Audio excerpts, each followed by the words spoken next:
Allison, new at 11 now to Alexandria, where police talk with the community there on edge days after a woman was gunned down inside her home in the middle of the day. Right now, Alexandria police are sifting through hundreds of tips tied to this composite sketch.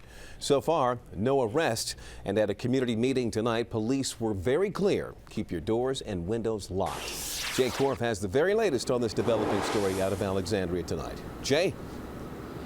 Leon, during this tense and emotional community meeting inside this church behind me, police insisted they are doing everything they can to track down this killer, but they remain very concerned for everyone's safety here.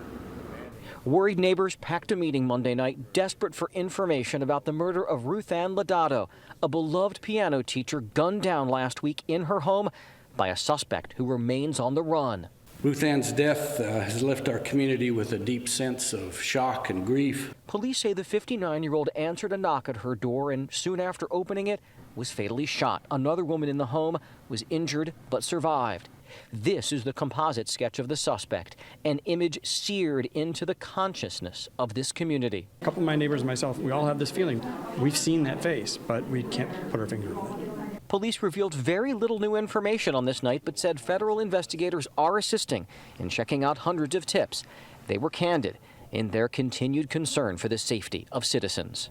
You should be concerned about it. I don't want people relaxed. I want people on guard at this point until we get further in this investigation, hopefully, and try and catch this person. The overriding fear rippling through Alexandria is that this murder shares striking similarities to two other unsolved homicides of prominent residents. Nancy Dunning, the wife of a former sheriff, was shot and killed back in 2003 inside her home. Transportation official Ron Kirby was shot and killed just a few months ago inside his home. I want to know if this is a serial killer with a vendetta or some crazy guy or what. People aren't answering their doors. It's pretty scary. While authorities are delving into any and all possible connections into these three murders that have occurred over the past decade or so, they stress they are not ready, willing, or able to say that they are related. Live in Alexandria, Jay Korf, ABC 7 News.